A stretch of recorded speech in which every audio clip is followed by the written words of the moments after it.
സ്ഥാനാർത്ഥി പട്ടിക പുറത്തു വന്നതോടെ കലാപക്കൊടി ഉയരുകയാണ് കർണാടക ബിജെപി.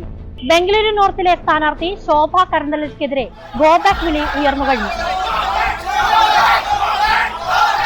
നേരത്തെ സിറ്റിംഗ് സീറ്റായ ഉടുപ്പി ചിക്കമംഗളൂരു മണ്ഡലത്തിൽ നിന്ന് ഗോബാക്ക് വിളി ഉയർന്നതിനെ തുടർന്നായിരുന്നു ശോഭയെ ബംഗളൂരു നോർത്തിലേക്ക് മാറ്റിയത്. ബംഗളൂരു നോർത്തിലെ സിറ്റിംഗ് MP സദാനന്ദ ഗൌഡയുടെ അനുയായികളാണ് ഗോബാക്ക് വിളിക്ക് പുറകിലെന്നാണ് റിപ്പോർട്ട്. മൈസൂരു കുടക് മണ്ഡലവും പ്രശ്ന കലുഷിതമാണ്. മണ്ഡലത്തിലെ സിറ്റിംഗ് MP പ്രതാപ് സിൻഹയ്ക്ക് ടിക്കറ്റില്ല. പകരം ടിക്കറ്റ് നൽകിയിരിക്കുന്നത് മൈസൂർ രാജാക്കന്മാരുടെ പിന്മുറക്കാരനായ യദുവീർ കൃഷ്ണരാജ വൊഡയാർക്കാണ്. മഹാരാജാവ് തന്നെ നേരിട്ട് ജനങ്ങളുടെ പ്രശ്നം പരിഹരിക്കാൻ എത്തിയിരിക്കുന്നു എന്നാണ് ടിക്കറ്റ് നിഷേധിക്കപ്പെട്ട പ്രതാപ് സിൻഹ MP-യുടെ പരിഹാസം. കർണാടക മുൻ BJP അധ്യക്ഷനും പട്ടികയിൽ തഴയപ്പെട്ടു. ദക്ഷിണ കന്നഡ ജില്ലയിൽ നിന്ന് നളിൻ കുമാർ കാട്ടീലിനെ മാറ്റി പകരം പുതുമുഖത്തെ ഇറക്കി. മകൻ കാന്തേഷിന് ടിക്കറ്റ് നൽകാത്തതിൽ പ്രതിഷേധത്തിലാണ് മുതിർന്ന നേതാവ് KS ഈശ്വരപ്പ.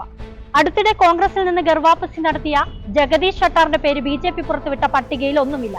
ഇനി BJP പുറത്തുവിടാനിരിക്കുന്ന പട്ടികയിൽ ജഗദീഷ് ഷട്ടാറിന് താല്പര്യമുള്ള മണ്ഡലങ്ങളുമില്ല. ഷട്ടാർ അസ്വസ്ഥനാണ്. മണ്ഡ്യ ലോക്സഭാ ടിക്കറ്റ് BJP തരുന്നതും കാത്തുകാത്തിരിപ്പാണ് സുമലത അംബരീഷ്. ടിക്കറ്റ് ഘടകകക്ഷിയായ JDS വിട്ടു നൽകുകയുമില്ല. മണ്ഡ്യ കിട്ടിയില്ലെങ്കിൽ സുമലത എന്തു ചെയ്യുമെന്ന് BJPക്ക് നിശ്ചയമില്ല, സുമലതയ്ക്കും നിശ്ചയമില്ല.